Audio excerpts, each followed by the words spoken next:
Oh, hey there. Oh my God, you guys joined really fast. Usually I'm waiting here for a little bit of time. So I'm making an effort to come on live twice a day. I know you asked me to, and then it kind of didn't happen. So I'm going to try to be here starting next week around 10 to 11 a.m. Pacific time. So hopefully that covers those of you who are in Europe. And the time is upside down, or if you can't make my nightly lives, which are 9 to 10 p.m. Pacific time. And I made you a video earlier about selective mutism, which is just a fancy name for shutting yourself down. So basically, for most of us who've been through childhood abuse, and especially childhood sexual abuse. Hey there, Pish, Puff. Oh my God, I forgot your name again. I think it was, remind me, I'm trying to remember. So if you want to ask any question, this is kind of like a QA session. Just make sure that you don't comment, but you actually put it in that little, square box. Oh, Alexa, that's right. Hey, Alexa. Oh, hey, from Poland. Right on. Tell me where you're from, what your name is, and put your questions in that little square with the question mark, so I can put it up on the screen and everybody can read the question. But I wanted to ask you if that video was helpful and if that made sense, or if you guys can relate. Hey there, hey Vixie, hey head full of what? 6969. Tell me what your name is, where you're from. Tell all of us, because the whole idea here is to build a safe community where we can talk about overcoming all of these mental health struggles that we have and actually come to really safe and really healthy and really happy place. Oh, Las Vegas, Nevada, right on. So as I was talking, there's so many problems that we have currently with helping each other dealing with this. And most of the time we just say, oh, hey, you go and see a doctor or go see a therapist or here's a pill. But most of it, doesn't need intervention, like from a professional. Oh, from Vienna. Hey, Anya from Vienna. Right on. My half-sister is in Vienna. My abuse wasn't in my childhood from my current fiance, and I'm still with him. Oh my God, that is terrible. I mean, that's one thing that you want to be aware of is whoever made you sick, if you are still in an environment that made you sick, the actual physical place, and around the people who made you sick, it is very, very difficult. Oh, hi, I love you right back from Egypt. Hello. You can't get well in that. It's kind of like you're in the cesspool of all that shit where that happened to you. How can you get out of it? It forever clings to you. It stinks. It's like you can't get out of it. And sometimes, I want you guys to try this on. It's a trigger, okay? So if you're in the same room, like if you're in a room where you've been abused, or you've been raped, or you've been beaten, or you've been called names, or you've been left alone and hungry. Hi from Dubai. That's awesome. Do you think that you can actually get well if you look at the very walls and they trigger you? The light from the window triggers you. The squeak of the floor triggers you. The door that opens or closes, the sound of it triggers you. You can't get well because you're continuously, like somebody's scraping the skin off of you with everything that happens. It's just like, oh, hi from France. We're in France. I was in Paris one time in my life and I absolutely loved it. So you can't. A lot of people who tell you, oh, no, you have to work on it and you have to be patient. It's like so much bullshit because you don't have space to work on it, okay? You're weak because you're injured, like you're bleeding. Not the actual blood, but just imagine somebody telling you, oh, yeah, you can get well walking on your broken bones. Like, oh, yeah, you broke both legs. Well, I'm sorry, but keep trying walking. It's gonna be okay. It's gonna heal. And how the fuck is that gonna heal? See, for my reason says, yes, slamming cabinets triggers me. Exactly. Like, I kid you not, when I go back to Russia and I just see the neighborhood where I grew up, the building, I just have this body shudder reaction. Like my whole body shudders. I have a sensation that my skin is crawling off my flesh. Anybody else has the same here? I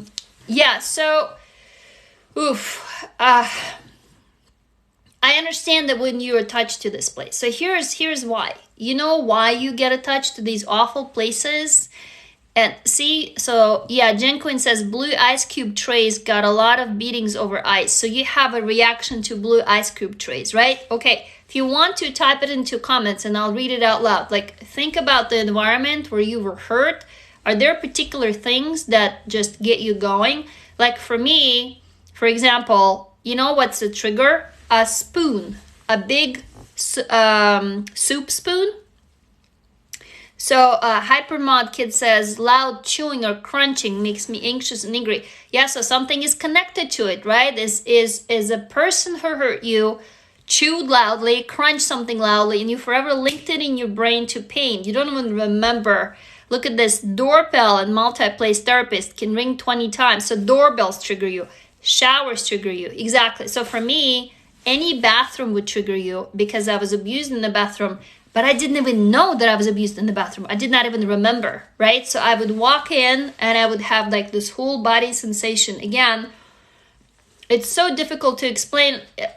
Can anybody here can relate to, you feel like your skin is coming off. It's the best that I can describe it. You feel like your skin is shame. Does it make sense? Your skin is shame and you want to take your skin off. I was never able, and I'm a writer. I had a really hard time putting it into words. How in the bathroom, if I would undress, the nakedness in the bathroom was like it was my fault. My nakedness was my fault. My skin was my fault. My skin was my shame, and it felt like my whole skin rippled, and I had to tear it off.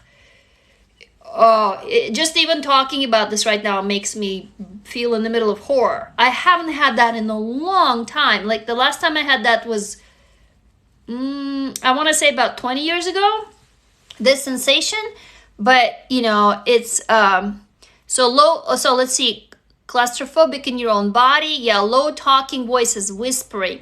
The sound of the window being cleaned. Okay, do you see, guys? How can you get well in the place where it's the same window being cleaned with the same squeakiness? Like the place itself retains memories. I can tell you that I went as far as I couldn't stand walls painted brown. Do you see now?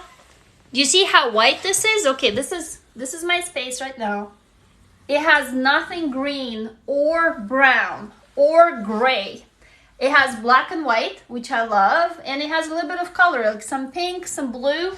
Even my clothes, because all the colors that I hated, I was abused on top of a bed that had a green cover. I hate green for the rest of my life with a passion because it triggers me, the color green.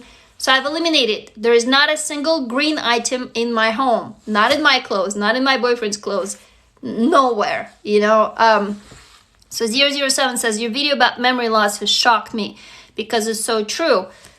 Yeah, I mean, I'm just sharing with you my personal experience. This is how I figured out all this stuff, and I didn't go crazy, right? Trying to understand it. Sini says, I need to see that video about memory loss. Oh, yeah, sure. Go ahead and take a look at it. Absolutely. You're very welcome. So, yeah, if you guys want me to answer a question, just put it in the question, in the QA box. But in general, I just wanted to hear if the video from today was helpful. I made it. Yeah, absolutely. You're welcome. I made it about shutting down, right? So green leaves of the trees. That's a good point. Green leaves of the trees don't bother me because actually I wasn't, as far as I remember, abused on the outside because it's not safe to abuse someone outside, So you inspire me right back. You inspire me to be here, you guys. Okay, good. So it made sense. So, yes, you can send me your stories. So the way I healed myself is by writing. So go to my community.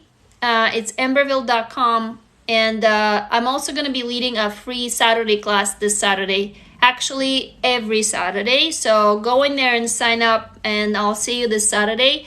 But also if you go to emberville.com, there is a contact form. So send me your story. Email it to me. And I'll try to read as many as I can. I got 2 yesterday. So I still have, room for more. So what I was talking about was about shutting down and this selective mutism, which I just learned from one of you. I did not even know that there was such a term, but I would not talk for weeks. Emberville, Emberville, E-M-B-E-R-Ville, V-I-L-L-E. You can see it, it's spelled out in my profile, in my bio.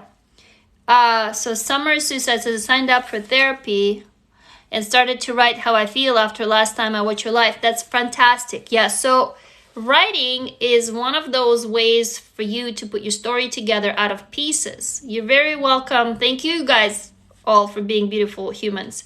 And that is what's really important, is that you get to see your story outside of your body. Okay, that's why writing is so powerful, because it's no longer in your body, it's outside of your body, and you can process it. Oh, it was you. Hey, Ugly Too Hot. I love that name. What is your actual name? Did that video help you? The video that I made? I hope it did. Let me take a look at the questions. Okay, that's a good one. So, I mean, ever since I was a teenager, preteen, I think my abuse, and I think, because I don't remember for sure still, I think my abuse stopped when I was about 13, which is when I got my period, which is when my father finally realized that, you know, he probably had to lay off and not abuse me anymore. The funny part is I narrowed it down from family myths. The women in the family told me, oh, you were such a, what did they tell me? You were such a wild child, like dika in Russian. It's like, it's not wild. You were such a uncultured child. Like you were cold, you wouldn't talk to people, you were gray-faced, you were, you know, selfish in your head. And then they said, oh, and then when you turned 13, you bloomed, you blossomed. I'm like, yeah, I wonder why. So, and then at 14, I ran away from home the first time. So I ran away from home twice. The first time, and we were in Germany back then. So at 14, I tried to run away, join my mom. But then my mom was not in a good place either with a new lover. It was just, my mom could never be like really a true mom for me. She herself was severely abused, and I heard her story is very terrible. So I returned back to my dad, you know, and I lived with him again until I was 16.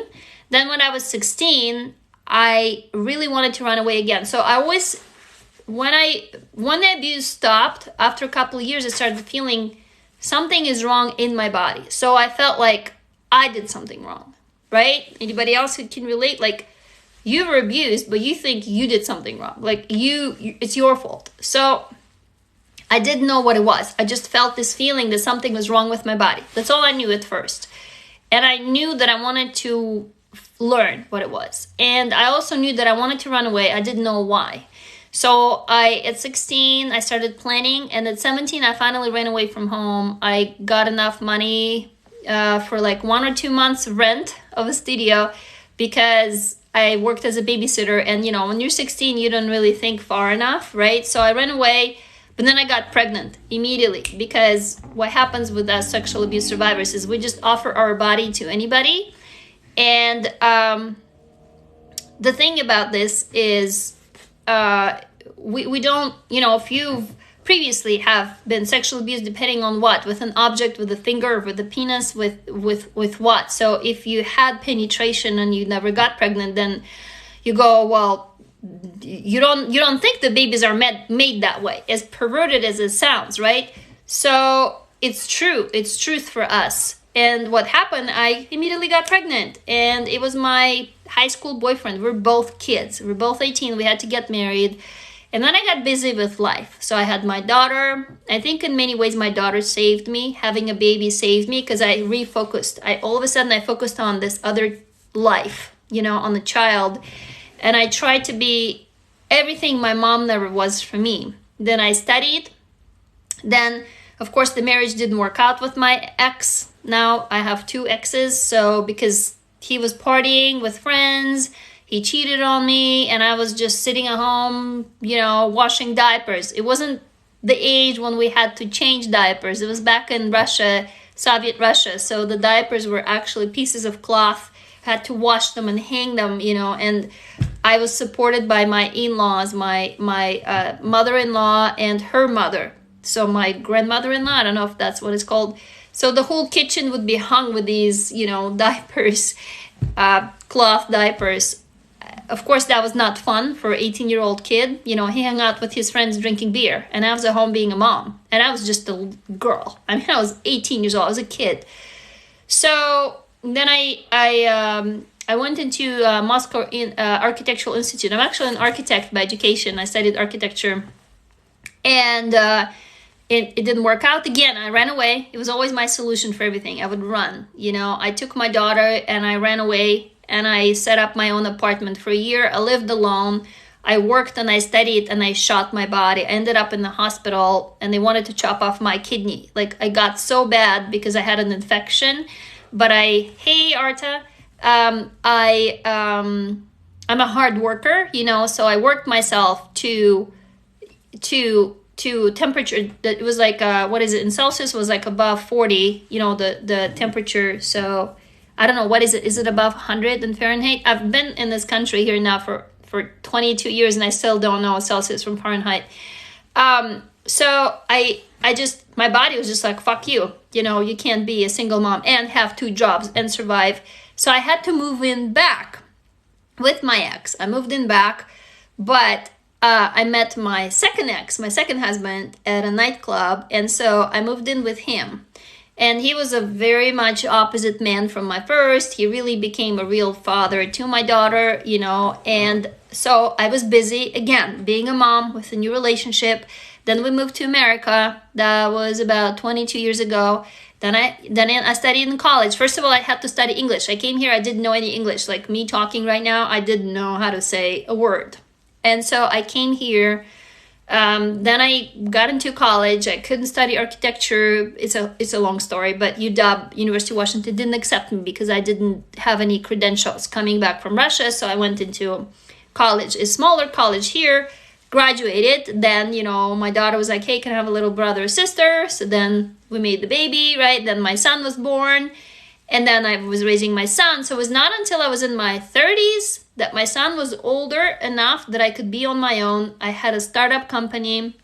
I was working. That was a long answer to your question, Somis. And that's when it started hitting me again. Like, first of all, what hit me was, we've been married for over 10 years, but our sex life is pretty bad. Like, I'm kind of like, can we just do as little it as possible? Like, it was just this kind of a once a month thing, or maybe even, as long as I wasn't touched, it was like, great, don't touch me. It's good. I don't want it. But at the same time, my body had this huge need for intimacy, right? So there's this conflicting thing that my brain, вы меня смотрите из России, откуда? Откуда из России? И как тебя зовут? Или вас? I just spoke to someone in Russian here, a commenter. So it was like this hidden.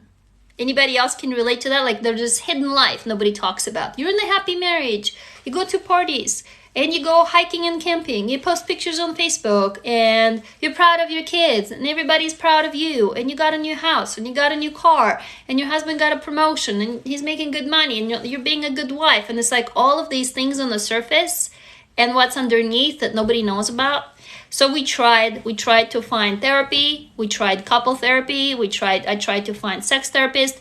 That's when, again, to answer your question, Somi, is like the stuff started coming up again for me because my son started triggering me, like his age. I was looking at myself. The first time I was triggered was with my daughter, but I moved to a different country. I was so busy.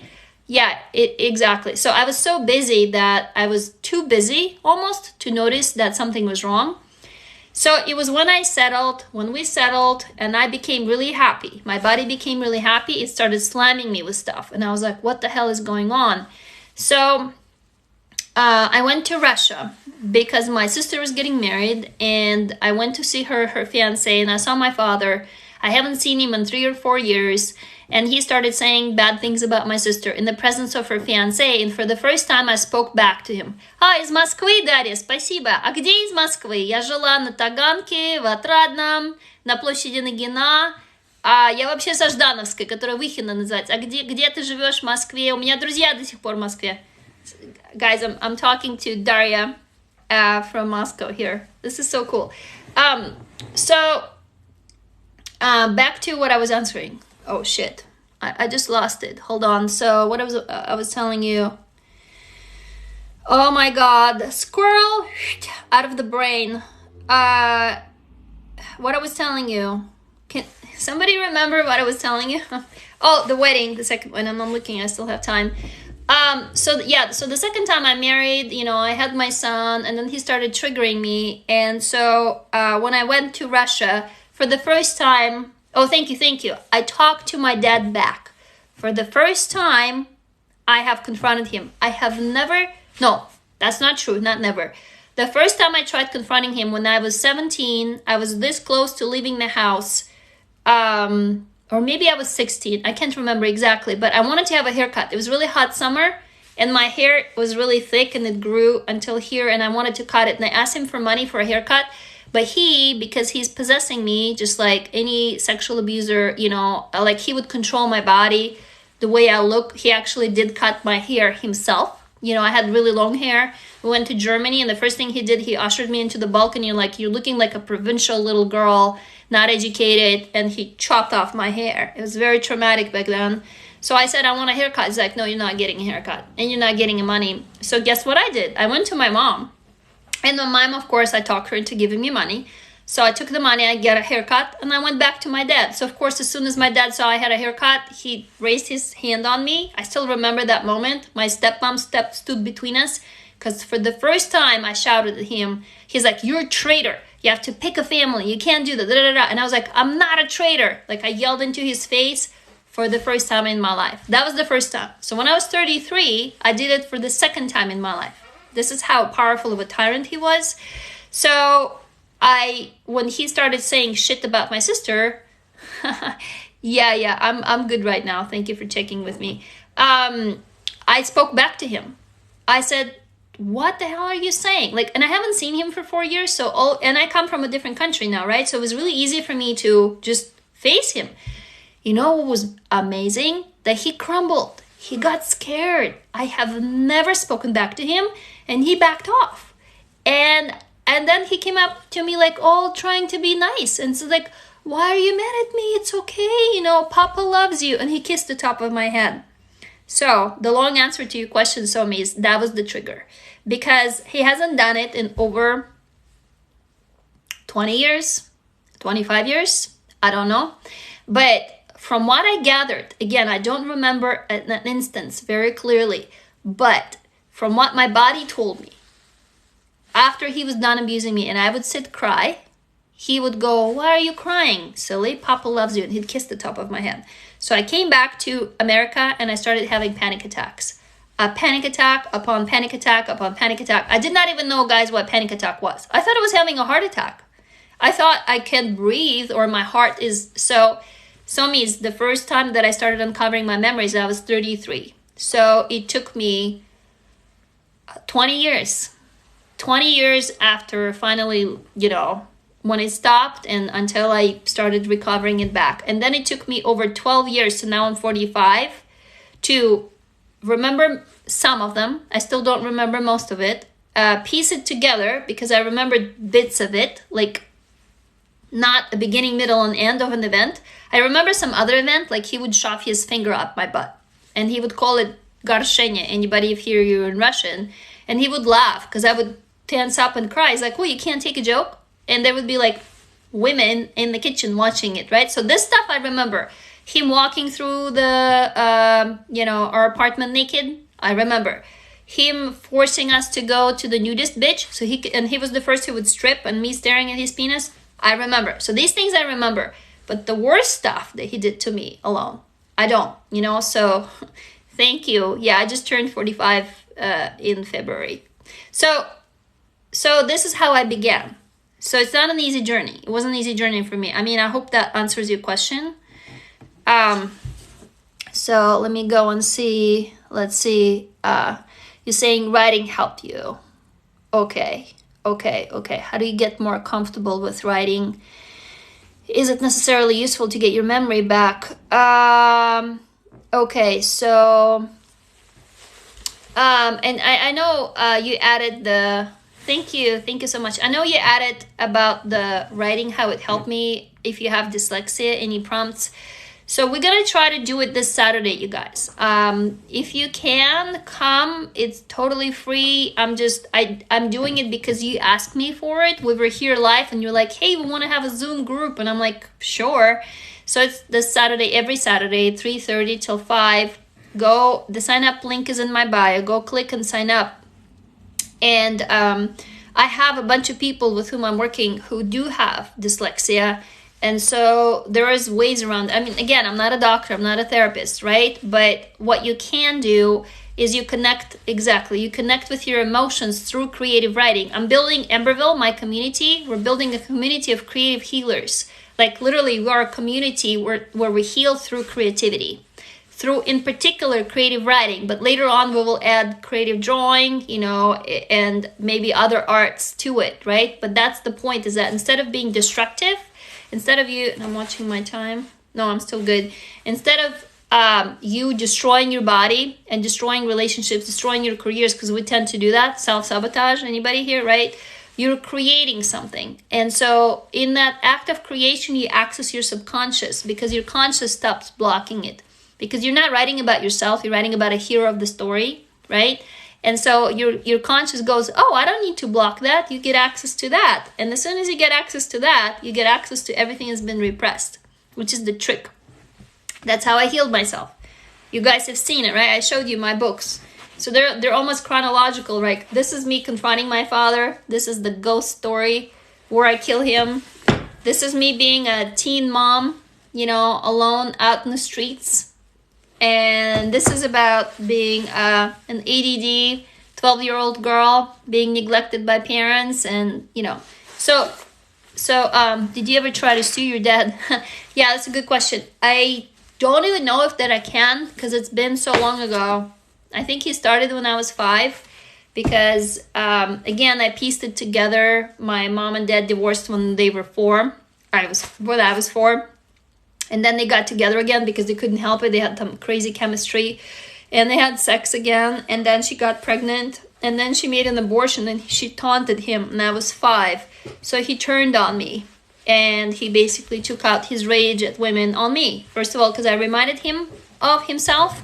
Because, by the way, guys, all abusers, they have been traumatized, and abuse for them is also traumatic. Believe it or not, the actual event of abuse, they also block out and forget. So sometimes if you ask your abuser what happened, they might stare you, go, nothing happened. And sometimes they lie, but sometimes they're genuine. Like, they do actually block it out because it is very traumatic for them. And so, fuck, I just lost it again. As soon as I start talking about things that are triggering, you can see it, like in the middle of a sentence. And this is why I made you these videos. I made you one today about shutting down, not being able to speak. Yes, abusers forget. Oh, thank you for reminding me. So why do they forget?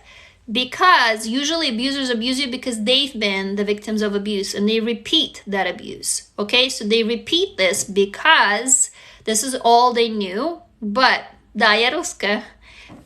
this is all they knew because when they were kids, they didn't get help. However, they made a decision in their head because they saw the abuser who was bigger and stronger than them, okay? And so that abuser is powerful. What did that kid think? What would you think? I want to be like them, right? You would think, wow, I want to be powerful like this dude, because then I can hurt people. So I don't know why some of us turn out to be abusers, some of us aren't. But some of us take the dark side. It's like, Luke, come to the dark force, Why? Why would we choose one or the other? But some of us choose it. And so, how are we on time? What happens is they repress their actual emotions. But they need relief. They're just very numb. So when they abuse you, on your face, they see the emotions that they feel, and that gives them relief. Are you following? I just want to see a sign of hands, so it's not like some crazy theory you're going like, what the fuck? Okay, so yeah, so it's traumatizing to the abuser, believe it or not. And it is also really easy for them to forget because they block it out, believe it or not. Okay? And that is why it is such a clusterfuck. Because typically when you talk about it and people ask, did something happen? Guess what? Your abuser might have blocked it out too. So when they ask him, did something happen? He goes, no, because he might be genuinely not remembering. I mean, most of the time these people do, and they cherish it. But this is only when we bridge into serial killer territory, psychopath, sociopath. Most of your abusers aren't. They're people who also love and they want to be loved. However, they're very, very hurt. Do you get that? Okay, hold on. My timer is done. So I can do 5 more minutes, guys, because then I have a meeting to hop off. But I'll be back again tonight from 9 to 10 p.m. to answer more questions. Let me see if there is anything else that I can answer. How to get more comfortable with writing. It's just all practice. You practice, and again, come to my community, because there we write and then we read it out loud. And when you're in a small circle of trusted people, you become comfortable not only with your writing, but also with your story. So sign up for the free circle to try this Saturday. And I'll show you the magic, so to speak, because you will see, those of you who have been to the circle, if you can tell, summer suicide, right, that it worked for you. Let me just quickly. So you decide if it's necessary or useful. To me, it was driving me crazy that I didn't remember. Okay, I just thought that I was nuts because I would feel it in my body, but my brain would shut it down. My brain would be like, no, it didn't happen. My body would be like, how do you enter my circle? Just link is in my bio. You guys, all of you, link is in my bio. Just click and you leave your email. The email will be sent to you automatically, and tomorrow you'll get the Zoom invite in your inbox. It's very simple. So you decide for yourself, okay? Sinia Toa, what your name is. I don't believe anymore, now where I'm at, that you need to remember. I used to be hyper-focused on, I tried everything to remember. Like, I can't be hypnotized. I tried it. I tried EMDR, I tried therapy, I tried everything. Right? So, yeah, I am Russian. Приятно познакомиться. Anybody of you asking me that I'm Russian, I don't know, maybe you heard me speak Russian earlier. Я с кем-то говорила только что, кто-то был из Москвы. So, for me, what was really useful was to piece together what actually happened, not going into details. If it makes приветик, приветик, ты откуда? Как тебя зовут? Does it make sense? Sinia Toa, I hope I'm answering this question. And I only have 5 minutes, so let me speed through it. Come back again. I'll be on tonight, 9 to 10. Is there any range? Well, ideally I want you to be over 18, but it's okay. You can be a little bit under 18. Just realize there's going to be adults also. So if you're okay with that, but in my community, you have to be over 18 because it's a paid community. There's a paid membership. It's absolutely troll-free. And that is why it's paid. Oh, hey there. Oopsie droopsie daisy. Hey, let me take a look. How do you do brainstorming? Yeah, 18 plus preferred. You just don't.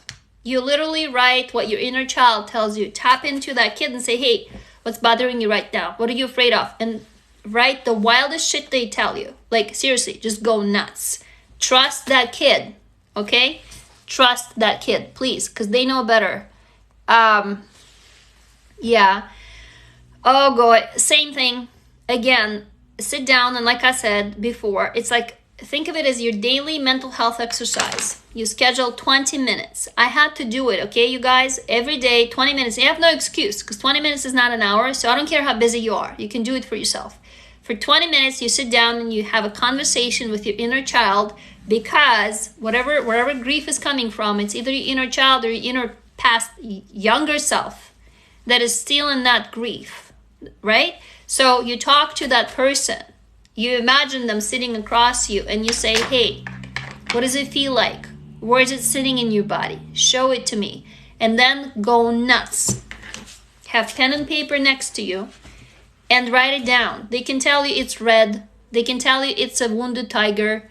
They can tell you it's cosmos. It's a planet rotating on its... I don't care what they tell you. However wild it is, you write it down. You even do little drawings. That is how I began healing myself, as I would write it in a journal with drawings.